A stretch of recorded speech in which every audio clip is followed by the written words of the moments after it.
Hey man, come sit down with me. Now I need you to listen. I'm not going to sit here and tell you everything is going to be okay. I'm not going to give you some shallow pep talk about how you got this, or just push through. You're grown, dude. You're sitting across from me talking about quitting your business, quitting the gym, quitting God. Quite frankly, I forgot what you said. I just know you want to quit. So we're going to have a real conversation, and I need you to listen. Now don't just hear me, but I need you to actually listen. You said that you want to make the world a better place. That's noble. That's good. But let me ask you something. Do you think the world gets better when you quit? Do you think giving up on everything you've ever built, everything you believe in, everything you've been working towards, do you think that serves anyone? Does that help a single person?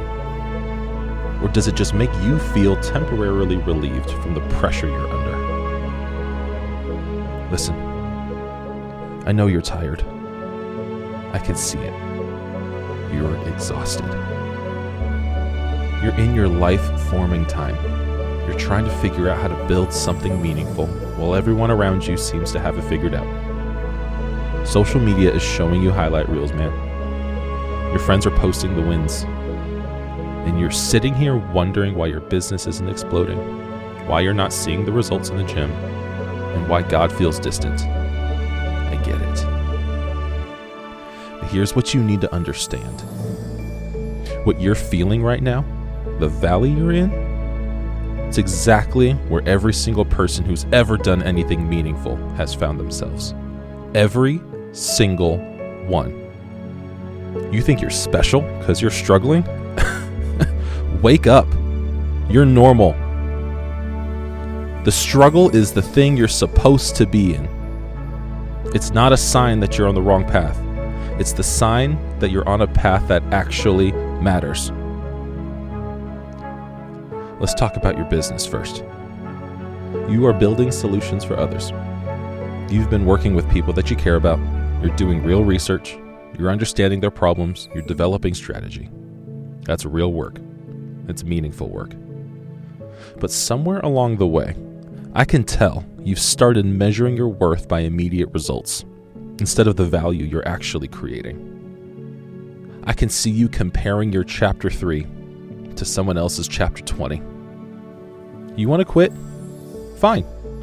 Walk away. But let me tell you what happens when you do. Those who are spending on you, those that you agreed to help, all those people you can impact, they lose because you decided your feelings in this moment matter more than your purpose. And I'm not saying that to guilt you. Hear me. I'm saying it because it's true. Your purpose isn't about you, man. It never was. The moment you decided to make this world better, you signed up for something bigger than yourself. And bigger things require bigger sacrifice. Now, the gym. You want to quit going to the gym? Let me tell you what that is. That's you quitting on yourself. That's you quitting on your body. That's you saying, I don't have the discipline to show up for myself when it's hard. If you can't show up for yourself at the gym when nobody's watching, how are you going to show up for your people when the pressure's on? How are you going to show up for your spouse, for your kids? The gym isn't just about your body, man. It's about your character. It's where you prove to yourself that you can do hard things when you don't feel like it. You think David felt like fighting Goliath? You think he woke up that morning and was excited to face a giant? He was probably terrified. But he went anyway, because it wasn't about how he felt. It was about what needed to be done. And then there's God. You said to me that your faith is struggling. That one hits different, doesn't it? That one hits because it's not about business or fitness, man. It's about your soul. It's about the foundation everything is built on. Let me ask you something. You think you're the first person to feel distant from God? You think you're the first believer to walk through a season where heaven feels silent? David wrote half the Psalms from that exact place. Job lost everything and still didn't understand why. Jesus cried himself, my God, why have you forsaken me?" This distance that you're feeling, it's not because God moved. He didn't go anywhere. He didn't pack up. You're in a wilderness season. And wilderness seasons are not punishments. It's preparation. God's not absent. He's building something in you that can only be built in the dark. You want to give up on God? That's like a son saying he's giving up on his father because his father isn't giving him exactly what he wants and when he wants it. It's childish. Man, I say that with love because it's the truth. Your faith can't be based on how you feel or what you're getting. It has to be based on who God is. And who He is doesn't change based on your circumstances. Here's what I think is really happening. I think you're scared. I think you're terrified that you're going to pour everything into whatever you're doing and it's going to fail. You're afraid that all of your work won't matter. You're afraid that you're going to serve God faithfully and you will still end up disappointed. So you're thinking about quitting now before you can really fail. You're protecting yourself from potential pain by choosing guaranteed emptiness. Brother, that's not protection. That's cowardice. And you're not a coward. I know you. I've seen what you're capable of. I've seen the vision you have for helping others change lives. I've seen the way you light up when you talk about making a difference. That's the real you. This defeated version sitting across from me right now, that's not you. It's just a moment, and it's a hard moment, but still, it's just a moment. So, here's what you're going to do.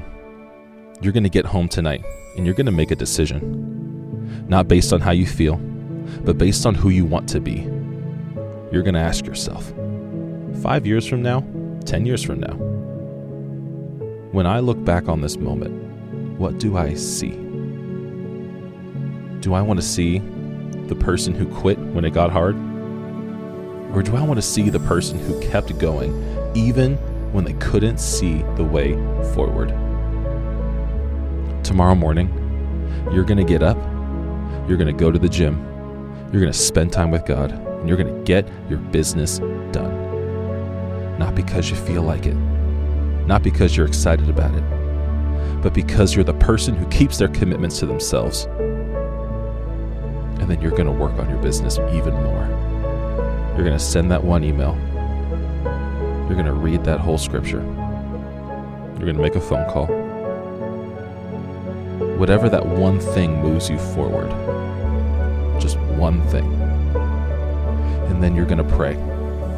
Even if it feels like talking to the ceiling. Even if you don't feel anything. You're going to thank God for the breath in your lungs and the opportunity to try again.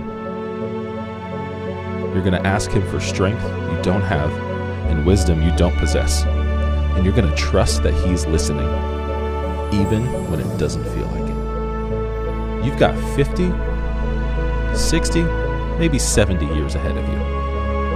You think this moment defines you? I promise you it doesn't. How you respond to this moment, that's what defines you. Pain is mandatory. Suffering is optional. Growth is a choice. I love you. I'm not going to let you quit. Not on your business, not on your health, not on your faith, and certainly not on yourself. You're better than this valley that you're in, and I'm going to walk through it with you. But you have to choose to walk. You have to choose to get up. So, what's it going to be? Because I'm not leaving this table until I know you're going to fight. The world doesn't need another person who gave up when it got hard. The world needs people who face the darkness and choose to keep going anyway. That's who you are. Now start acting like it. I love you.